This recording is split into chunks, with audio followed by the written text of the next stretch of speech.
En Sucedió en el Perú siempre intentamos contarles la historia de distintas formas, a través de grandes personajes, de héroes anónimos, de movimientos sociales o políticos importantes, a través de la vida cotidiana, en fin. Hoy, atendiendo el pedido de muchísimos de nuestros seguidores, les vamos a contar una parte de la historia del siglo XIX en nuestro país a partir de sus presidentes. Por supuesto, también hablaremos del contexto social y político donde desarrollaron sus gestiones. Espero que disfruten de este programa. Soy Norma Martínez y esto es Sucedió en el Perú.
Al conseguirse la independencia política de España, los propios peruanos tuvimos que dirigir los destinos del país.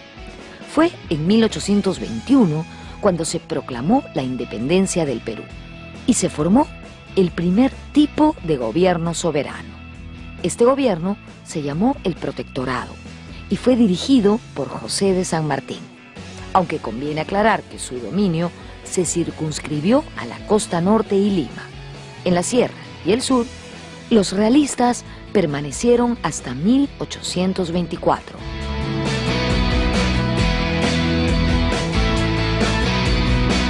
Al comienzo, como te contaba, hubo dificultad para asumir la figura de presidente. San Martín, por ejemplo, se proclama protector del Perú, un cargo también raro que nunca había existido.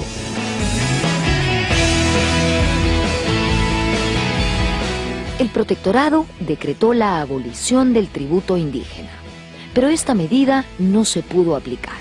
En cambio, lo que sí se hizo efectivo fue la libertad de vientres y la creación de la Biblioteca Nacional. Además, San Martín estableció símbolos nacionales como el himno, la bandera y el escudo.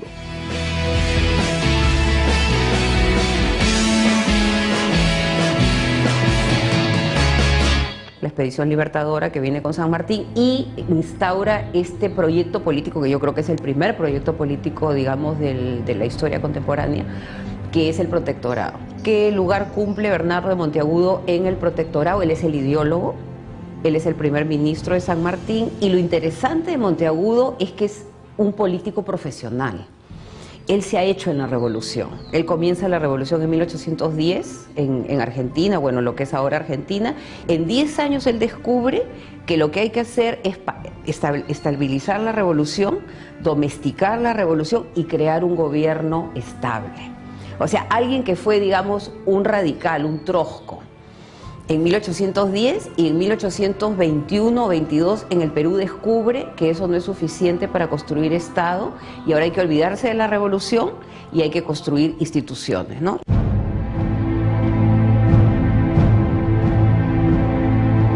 Al fracasar en su intención de expulsar a los realistas de la sierra, el protectorado se fue desgastando. San Martín se retiró del Perú tras la fracasada conferencia que sostuvo con Bolívar en Guayaquil. El protector entregó el poder al Congreso instalado en septiembre de 1822.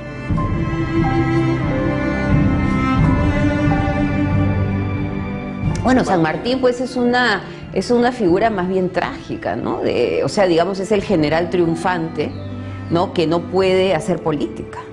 O sea, que se encuentra acá con digamos, unos grupos de interés. O sea, yo creo que ahí está un poco la clave del problema. O sea, hay muchos intereses que no van a permitir que él hegemonice su proyecto político. Y aparte de eso, está el tema que él no ha ganado la guerra, ¿no? Que el virrey se ha ido a la sierra y que la guerra todavía está pendiente.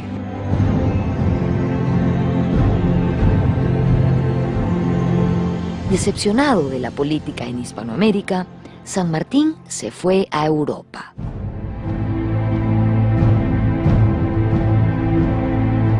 Ahí termina, digamos, ese ciclo político y se quedan, digamos, los peruanos a definir por primera vez su destino, ¿no? Que es con el primer Congreso Constituyente, pero ahí se dan cuenta tampoco que ellos solos no pueden ganar la guerra, y es ahí donde llaman a Bolívar, ¿no? El Congreso peruano delegó el poder ejecutivo a una junta gubernativa compuesta por José de la Mar, Felipe Antonio Alvarado y Manuel Salazar Ibaquijano. Esta junta organizó una expedición militar a puertos intermedios que fracasó rotundamente. Luego de ello, se produjo un golpe de Estado encabezado por Andrés de Santa Cruz, quien obligó al Congreso a nombrar como presidente de la República a José de la Riva Agüero.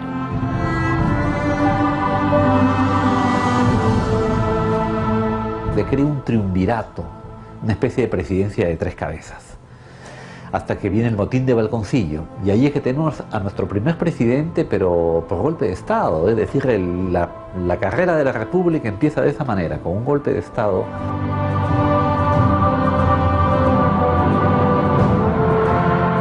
La presidencia de Riva Agüero fue muy corta y muy complicada, era una época muy convulsa. Obviamente, el paso de la colonia a la República significó el acceso de los criollos más importantes al poder, y eso está perfectamente simbolizado en el personaje de don José de la Riva Agüero y Sánchez Boquete, ¿no? Que, como ya lo indican los rimbombantes apellidos, pertenecía a lo más selecto de la nobleza criolla limeña.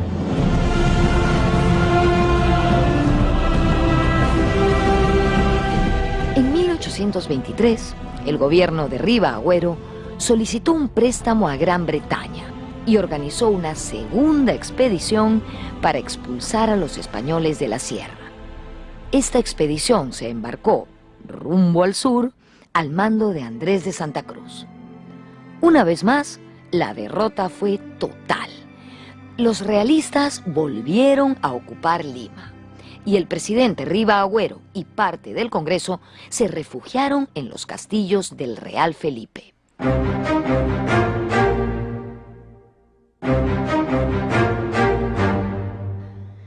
En enero de 1824, Riva Agüero entró en pugna por el poder con Simón Bolívar, que había llegado para apoyar la lucha contra los realistas.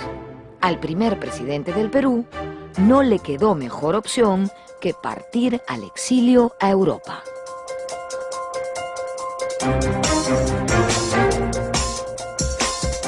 Riva Agüero gobernó poco tiempo porque tuvo que enfrentarse al gran genio de Simón Bolívar, ¿no? La buena intención que había de continuar la guerra de independencia topó con la dificultad de armar el ejército y de poder combatir contra los realistas, que iban creciendo en fuerza, a tal punto que retomaron el puerto del Callao, donde estaba Rodil, inclusive se hicieron muy fuertes en Lima, y no solamente en la sierra.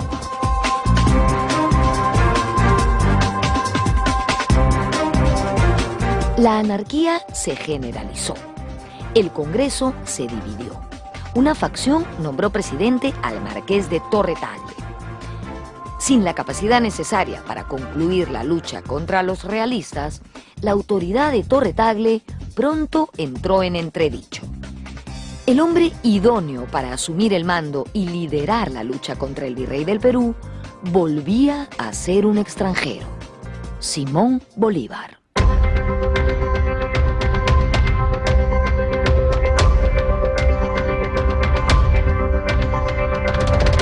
En 1824, una guarnición española controlaba los castillos del Callao.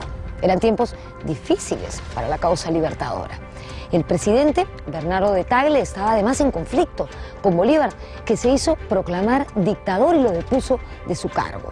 Temeroso de ser fusilado, el marqués de Torre Tagle corrió a refugiarse en la fortaleza del Real Felipe, bajo el amparo del coronel español Rodil.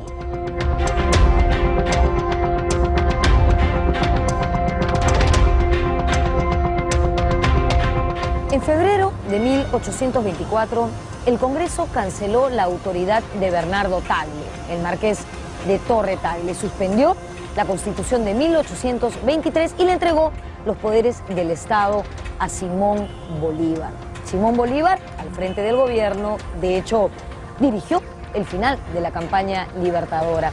Bolívar no podía ser nombrado presidente de nuestro país porque era extranjero, había nacido en Caracas. Sin embargo, se le entregaron todos los poderes ejecutivos, incluidos los militares.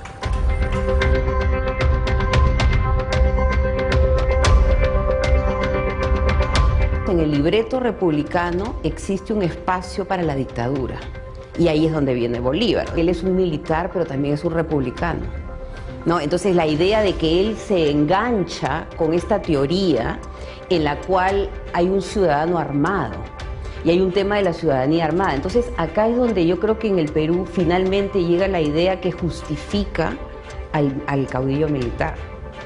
Entonces que hay momentos de crisis política, económica, social, donde la dictadura es necesaria y es legal. El problema es que lo que se supone que es coyuntural se va a convertir a lo largo del siglo XIX en una cuestión permanente.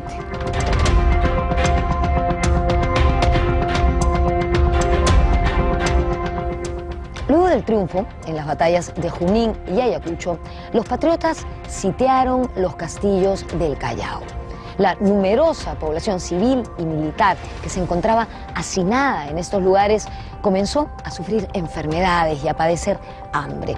Una de las víctimas mortales fue Bernardo de Tagle, que murió en 1825 víctima del escorbuto. Tristísimo final para el segundo presidente de nuestra República.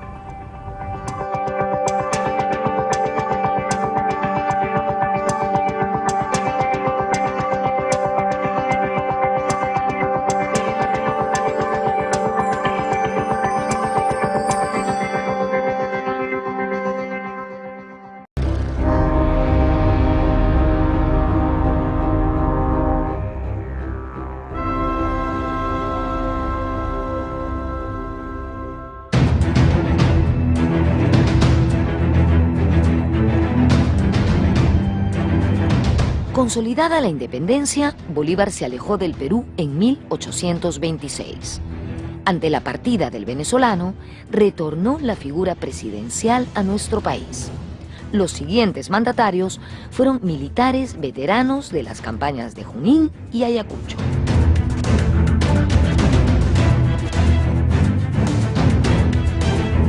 Los caudillos que van a venir, que al final son, digamos, los sucesores de Bolívar, ¿no? Que han sido gente que ha sido parte de este comando militar, Santa Cruz, ¿no? El mismo caso de Gamarra, gente que ha estado muy cercana a Bolívar y que al final va a asumir este rol de dictador republicano. O sea que dentro de la misma tradición ellos se van a insertar, ¿no? Y se van a quedar, digamos, validándose a través de ideólogos.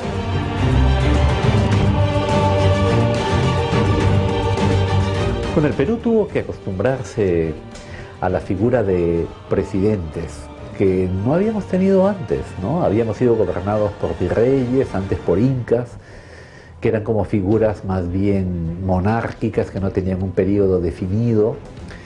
Una autoridad virreinal estaba respaldada por un rey poderoso, a quien nunca se le había visto, pero precisamente por eso se le idealizaba como un ser muy poderoso y bondadoso.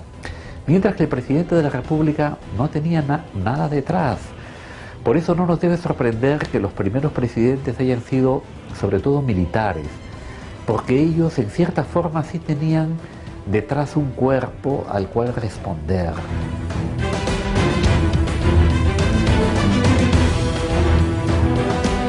Nuestro territorio fue el escenario de la lucha final por la emancipación sudamericana.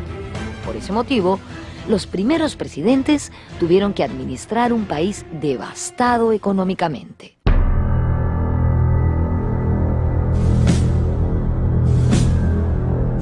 Otro problema a resolver fue la ausencia de una burocracia entrenada en el manejo de los asuntos públicos. En ese sentido, el papel organizador de los caudillos no fue nada fácil.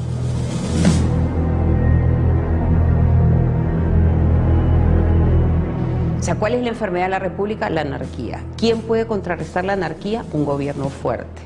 ¿Quiénes son la única corporación, digamos, fuerte? Los militares, ¿no? Entonces se crea toda la base y todo el fundamento para que lo que van a hacer los gobiernos militares del siglo XIX, incluso del siglo XX. Eso es lo interesante, ¿no? Que los militares, digamos, utilizan esta especie de puerta falsa que le dan los civiles, primero para entrar al poder legalmente, porque entran legalmente, ellos utilizan las constituciones, utilizan las elecciones. Es un caudillo más bien que entiende la legalidad, que entiende los mecanismos, ¿no?, institucionales.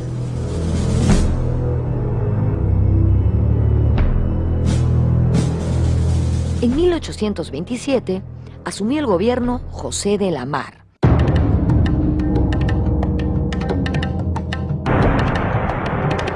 José de la Mar, quien podríamos decir es el primer presidente legal del Perú.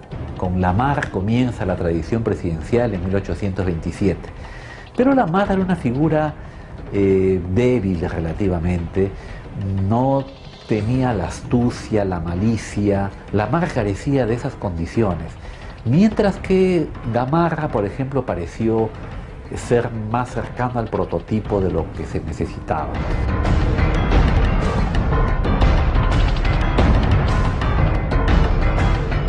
El gobierno de la Mar enfrentó en 1829 la guerra con la Gran Colombia. Derrotado en Sagaruro y Tarqui, la Mar partió al destierro a Costa Rica. Entonces asumió la presidencia uno de los caudillos que tenía más fascinación por el poder, Agustín Gamarra. Su gestión fue complicada por la gran cantidad de revueltas que tuvo que enfrentar. En 1833, una convención nacional eligió presidente provisional al general Luis José de Orbegoso. Su gobierno no estaría libre de rebeliones, como la acaudillada por el joven general limeño Felipe.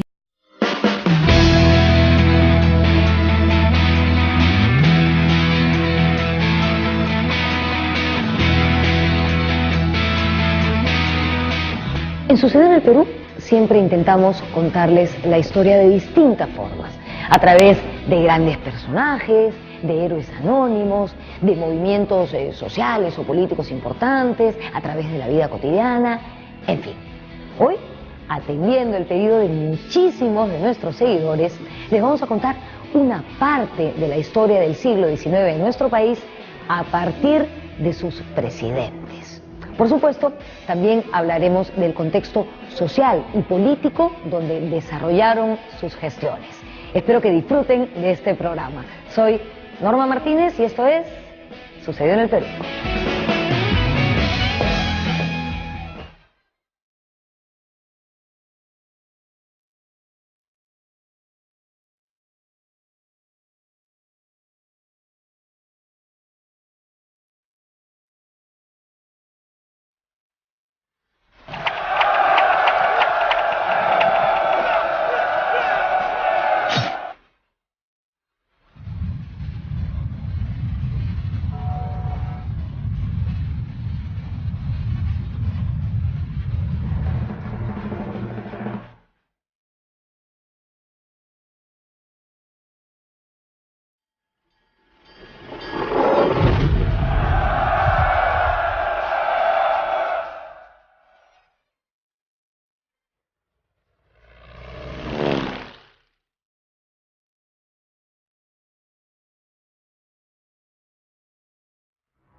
En Sucedió en el Perú siempre intentamos contarles la historia de distintas formas, a través de grandes personajes, de héroes anónimos, de movimientos sociales o políticos importantes, a través de la vida cotidiana, en fin.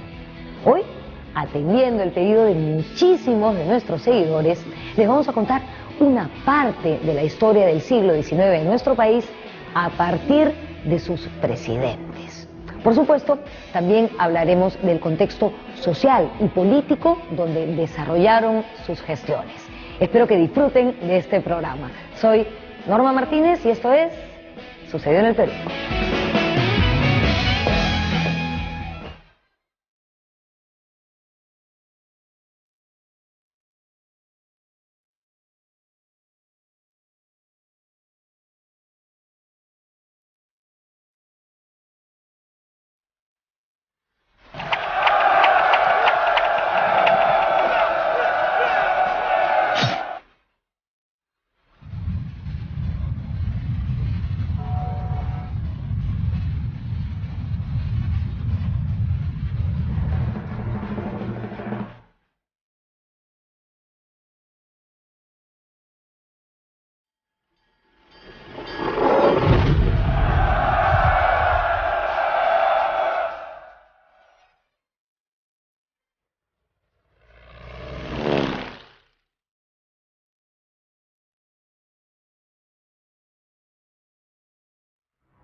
Al conseguirse la independencia política de España, los propios peruanos tuvimos que dirigir los destinos del país. Fue en 1821 cuando se proclamó la independencia del Perú y se formó el primer tipo de gobierno soberano. Este gobierno se llamó el Protectorado y fue dirigido por José de San Martín, aunque conviene aclarar que su dominio se circunscribió a la costa norte y Lima. En la sierra y el sur, los realistas permanecieron hasta 1824.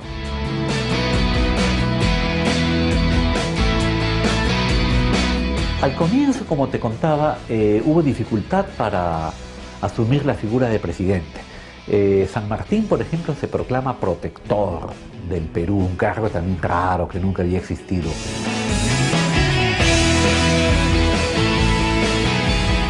El protectorado decretó la abolición del tributo indígena, pero esta medida no se pudo aplicar. En cambio, lo que sí se hizo efectivo fue la libertad de vientres y la creación de la Biblioteca Nacional. Además, San Martín estableció símbolos nacionales como el himno, la bandera y el escudo.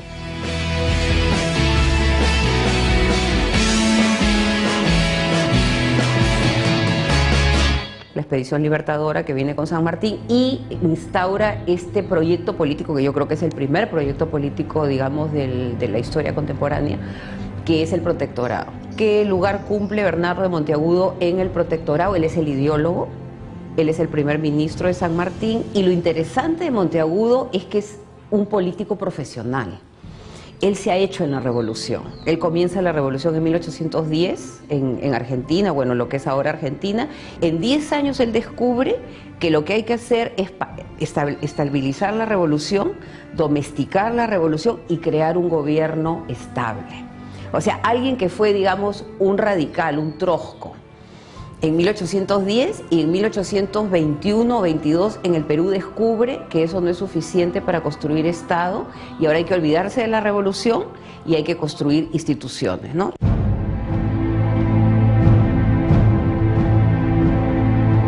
Al fracasar en su intención de expulsar a los realistas de la sierra, el protectorado se fue desgastando. San Martín se...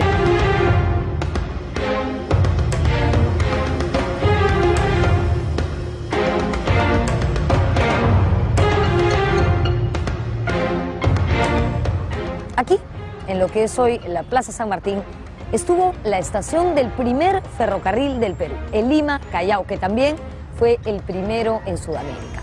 Esa estación se llamaba San Juan, como el convento que además daba el nombre a la plazuela que estaba antes en este lugar. Los ferrocarriles fueron símbolo de modernidad y de progreso en la segunda mitad del siglo XIX y de hecho fueron una de las obras más representativas del primer gobierno de Ramón Castilla.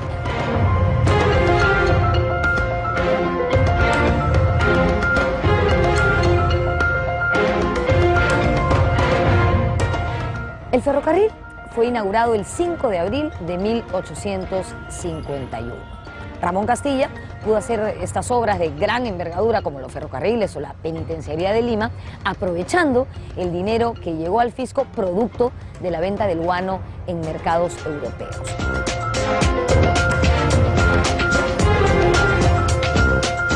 Castilla no era un hombre culto, ilustrado, ninguno de estos caudillos lo era, ¿no? Era gente muy pragmática,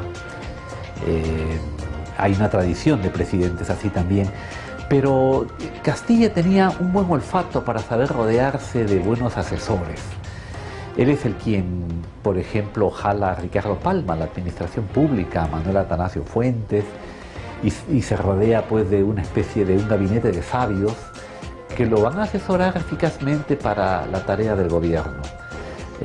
Castilla efectivamente encuentra una administración que comienza a ser floreciente por la riqueza del guano. Las exportaciones de guano habían comenzado en 1842, en esta época de anarquía, y Castilla es el que toma la decisión de volver al guano un estanco.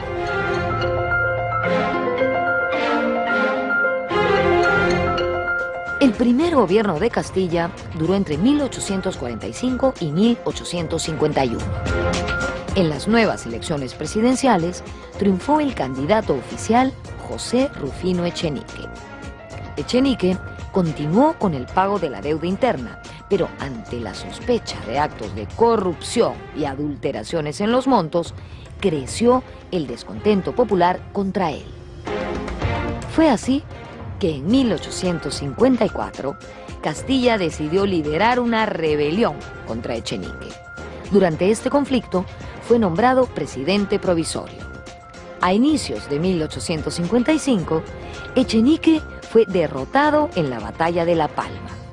De esta manera, Ramón Castilla inició su segundo gobierno, que duraría hasta 1862.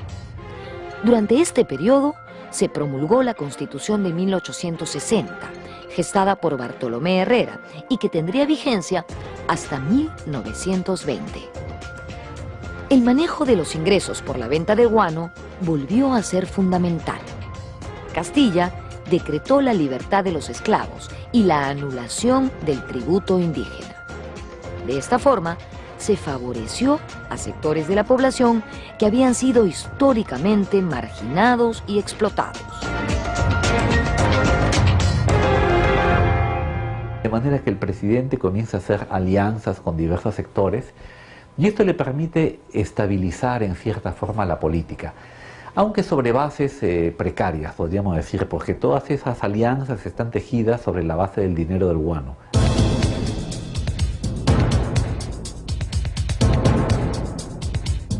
Castilla fue una figura política hasta el momento de su muerte. El llamado soldado de la ley murió en el desierto de Tibiliche, Tarapacá, en mayo de 1867, cuando preparaba una nueva rebelión.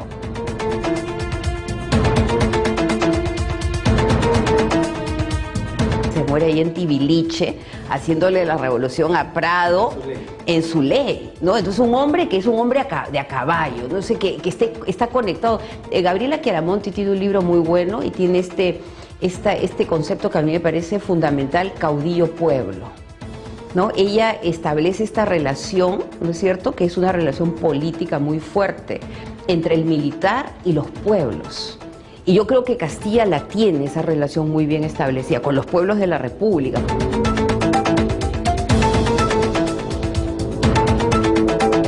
La guerra contra España en 1866 fue dirigida por el dictador Mariano Ignacio Prado. El gobernante no pudo participar de las guerras de independencia, pues había nacido en Huánuco recién en 1826. Durante su gestión, Prado convocó un gabinete de destacadas personalidades.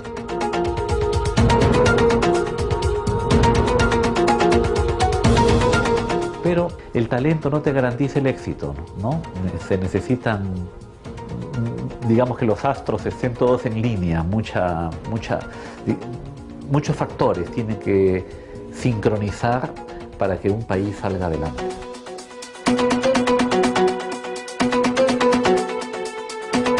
La guerra contra España agravó la situación económica del Perú. Los ingresos del guano fueron decreciendo, mientras los gobiernos mantenían el ritmo de los empréstitos al extranjero y el gasto público. La deuda externa creció y se gastó excesivo dinero en costosos ferrocarriles que al final terminaron siendo otro proyecto frustrado. Una muestra de esta crisis generalizada fue el asesinato del presidente José Balta en medio de una revuelta militar. Entre 1872 y 1876 gobernó el país Manuel Pardo, el primer presidente civil de nuestra historia y fundador del Partido Civil. Su nombramiento provocó reacciones contrarias en diversos sectores.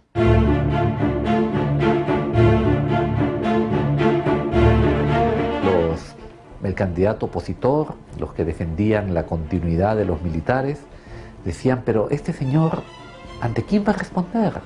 Es simplemente un plutócrata o un aventurero de la política, que en todo caso quiere el poder por el dinero, mientras que los militares en cierta forma respondían a una tradición, a un cuerpo, a una carrera, militar.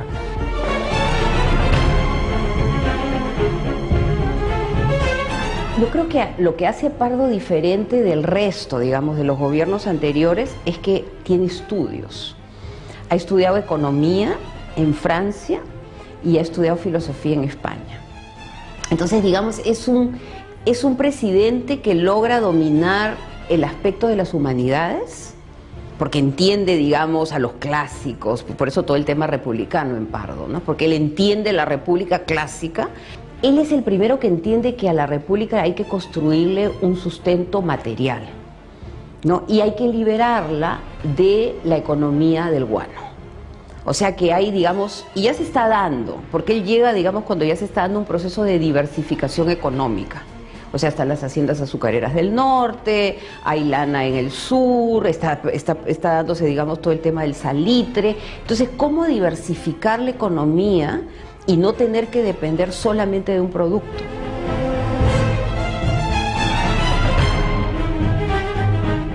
Una de las medidas más importantes de Pardo fue profesionalizar la burocracia estatal.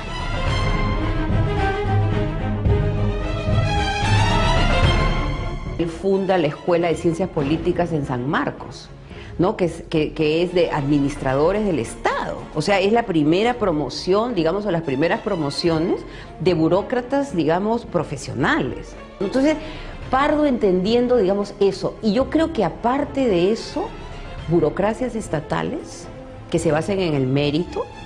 Y lo segundo, un sistema impositivo en el que todos contribuyen. El tema de los impuestos. O sea, tú no puedes solamente, digamos, sustentar tu modelo en lo que te da un producto de exportación. Los ciudadanos de la República tienen que aportar. Es un economista, que yo creo que es un tema muy interesante, la tecnocracia, digamos, que va llegando al poder y va tratando de organizar, digamos, un sistema totalmente diferente al previo, ¿no?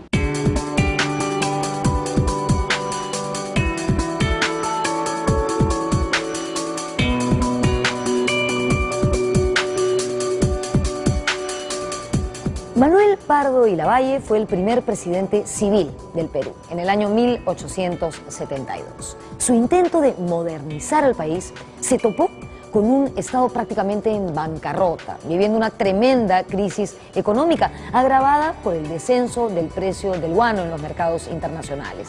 Sin embargo, durante su gestión, él puso mucho énfasis en la instrucción pública, dejando de lado el armamentismo y controlando los ascensos militares.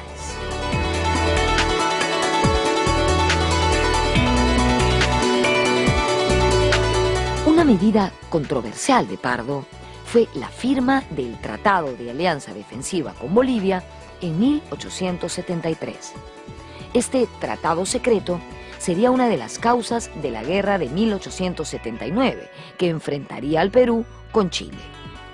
Al finalizar su mandato, Pardo viajó a Chile y luego regresó al Perú, llegando a ser presidente de la Cámara de Senadores.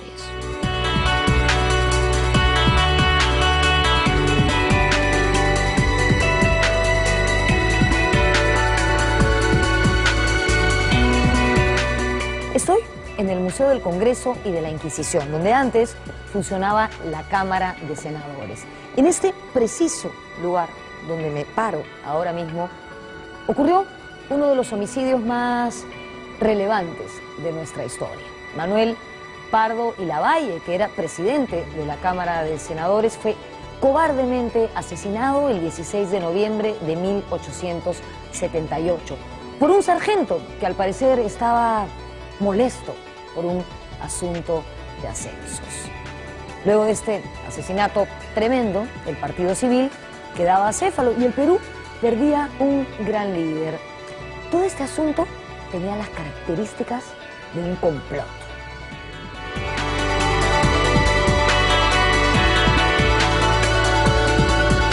Hacía poco él había sacado una ley que reducía las posibilidades de que los suboficiales pudieran continuar su carrera como oficiales, de manera que tenían motivos para tener inquina a los sargentos, y precisamente es un sargento quien lo asesina a la salida del Senado, que era el poder que él presidía en ese momento, en 1878, de manera que pagó caro, digamos, el acto de enfrentar a la casta militar.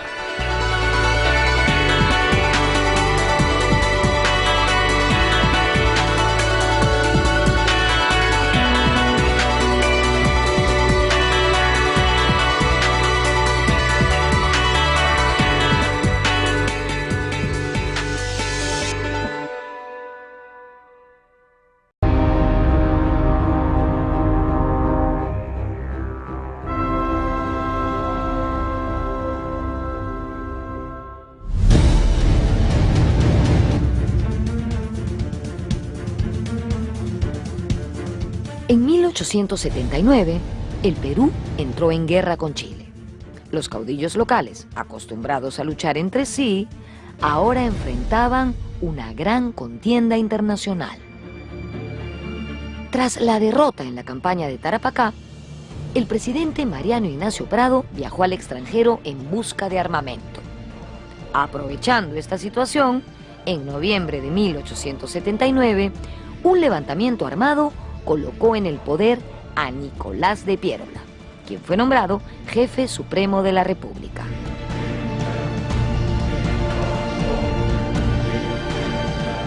Piérola era un tipo muy popular, sabía montar a caballo, sabía movilizar a la población, era un hombre que no pertenecía a los círculos aristocráticos como habría sido el caso de Pardo, por ejemplo. En este sentido era visto con simpatía por la gente que no pertenecía a la aristocracia. Venía de Arequipa, del sur, no era de prominentes familias limeñas, y había enfrentado a la argolla civilista en repetidas ocasiones.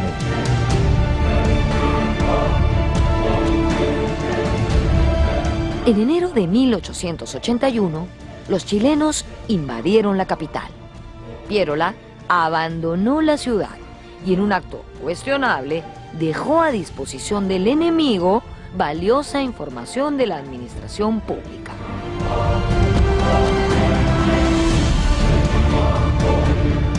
Entonces los chilenos llegan a Palacio y encuentran todos los documentos de todos los ministerios porque estaban ahí. O sea, porque los ministerios, todos los ministerios, digamos, operaban en Palacio de Gobierno, no se llevó nada, no fue capaz de tener la precaución de decir vamos a esconderlo en una casa como hicieron muchos, porque está todos los planes de batalla, todos los padrones de contribuyentes. Entonces ellos toman esos padrones de contribuyentes y comienzan a cobrar impuestos, los cupos.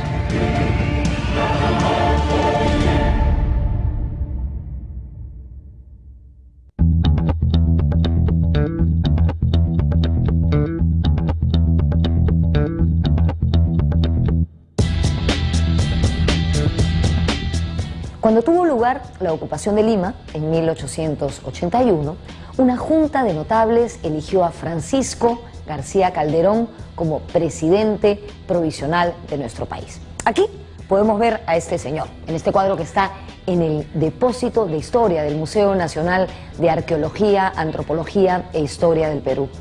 García Calderón estableció su gobierno en el pueblo de La Magdalena y más tarde, en noviembre de ese mismo año, 1881, convocó a un congreso que se instaló en Chorrillos.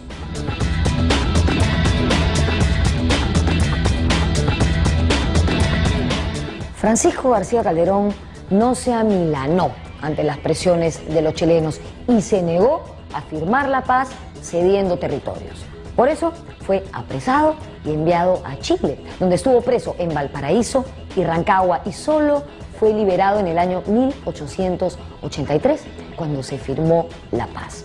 Por ello, Francisco García Calderón se ganó el apelativo del presidente cautivo.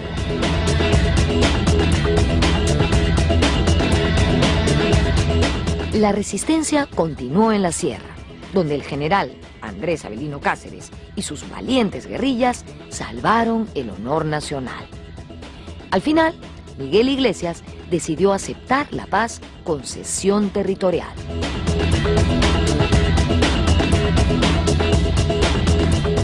El Perú ha tenido muchas fracturas.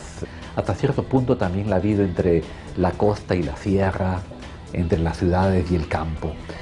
Entonces, esto se presentó nítidamente durante la ocupación chilena. De manera que tú tenías a un caudillo como Iglesias, un caudillo del norte, que tenía una postura que no quiero juzgar ahora, pero que significaba pues aceptar la paz con Chile, incluso si ésta supusiese la pérdida del territorio del Salitre. Y por otro lado estaba la postura de Cáceres, un hombre del sur, de Ayacucho, que blandía la idea de que no se debía aceptar una paz con cesión territorial y había que continuar la guerra hasta quemar el último cartucho. De manera que frente a estos dos bandos se enfrentan una vez que Chile desocupa el Perú en 1884.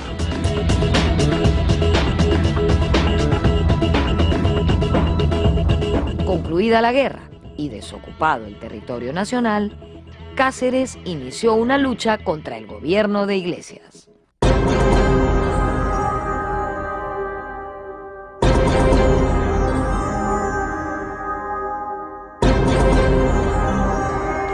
En 1885, Cáceres ingresó a Lima y derrocó al entonces presidente Miguel Iglesias. Convocadas las elecciones, a la cabeza del Partido Constitucional y con el apoyo de los civilistas, Cáceres asumió el gobierno. Se trataba de un gran militar, había destacado nítidamente en la guerra con Chile, siendo uno de los gestores principales del triunfo en Tarapacá y, por supuesto, el líder de la resistencia en La Breña.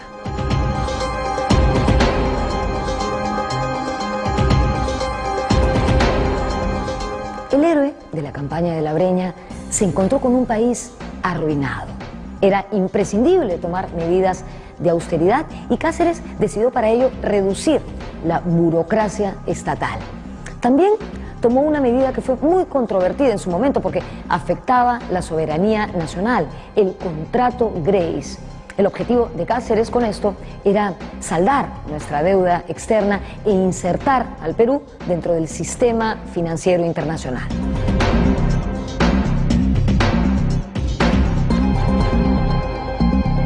El contrato Grace facultaba a la Peruvian Corporation a administrar por 66 años los ferrocarriles, recibir 3 millones de toneladas de guano y estar autorizada para tener libre navegación por el lago Titicaca. A cambio, dicha empresa se comprometía a cancelar totalmente la deuda externa del Perú.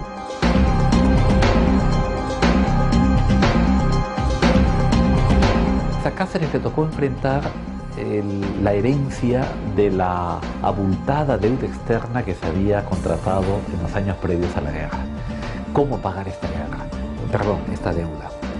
Y los propios acreedores, a través de un intermediario que es Michael Grace, un negociador, le proponen una solución que a mí vista fríamente me parece buena, y creo que el contrato Grace en ese sentido fue positivo, y de esa manera se consiguió liberar al Perú de una deuda gigantesca.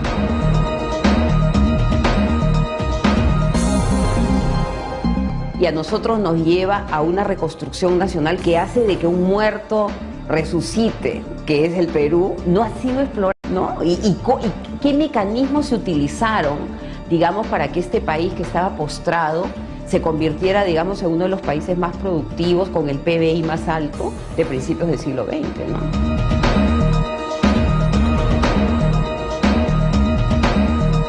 En 1894, Andrés Avelino Cáceres inició su segundo gobierno, pero este terminaría abruptamente un año después. Nicolás de Piérola, que había estado exiliado en Chile, regresó al país y lideró la Coalición Nacional, que agrupó al Partido Demócrata y la Unión Cívica. Su objetivo era derrocar a Cáceres.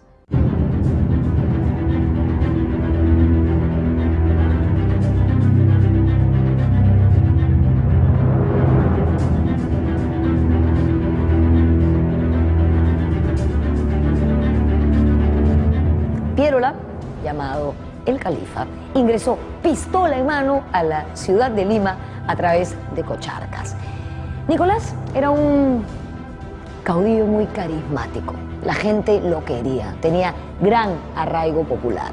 La lucha en las calles fue encarnizada. Las fuerzas del gobierno no pudieron hacer nada para detener el avance de las montoneras pierolistas que casi llegaron a Palacio de Gobierno. De hecho, establecieron su cuartel general en la plazuela de San Agustín. A los pocos días, a Cáceres no le quedó más remedio que renunciar. Nicolás de Piérola, el Califa y su revolución habían triunfado.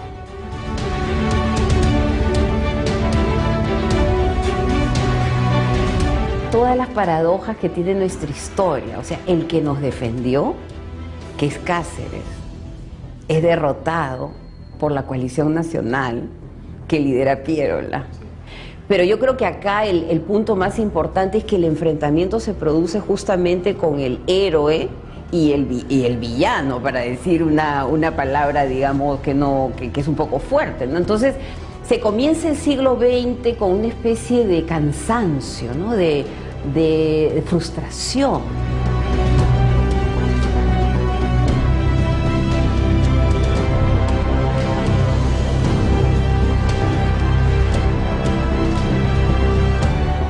El segundo gobierno de Nicolás de Piérola tuvo lugar entre 1895 y 1899. Durante ese periodo, el llamado Califa pudo estabilizar la economía del país. También prestó especial interés a la instrucción de las Fuerzas Armadas. De hecho, creó en el año 1898 la Escuela Militar de Chorrillos, con una asesoría de una misión militar francesa contratada por el gobierno especialmente para ese fin.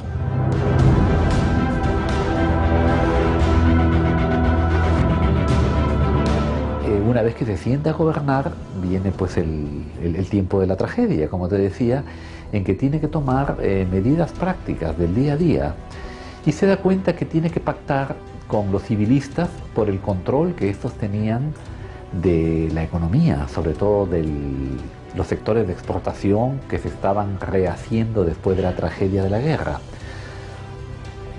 Y toma medidas también, me pareció audaces, por ejemplo, la adopción del patrón oro para la moneda.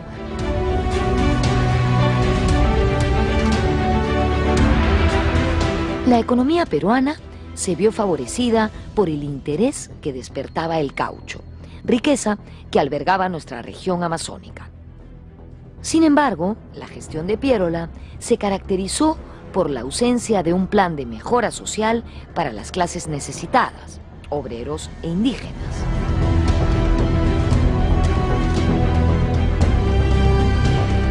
El apoyo que dio para la aparición de bancos como el Banco Popular, me parece que hacen ver su gobierno como una buena transición de la época de los caudillos que llegaban montados sobre el caballo al Palacio de Pizarro, a los presidentes de traje negro que gobernaban, digamos, de una forma más aristocrática, pero apegada a la ley también, ¿no? Creo que Piérola es la figura de transición.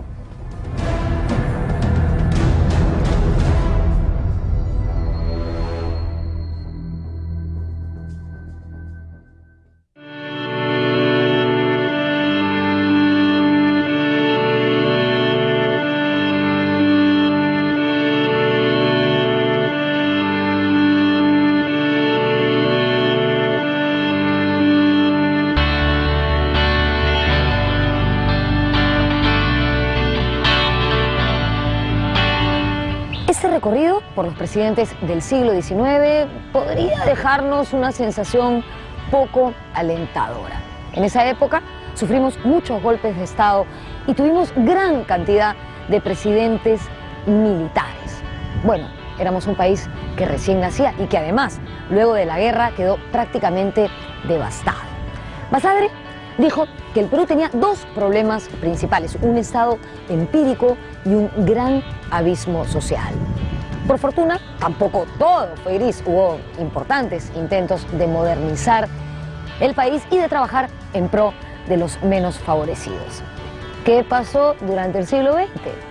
Eso lo veremos en otro programa. Nos vemos.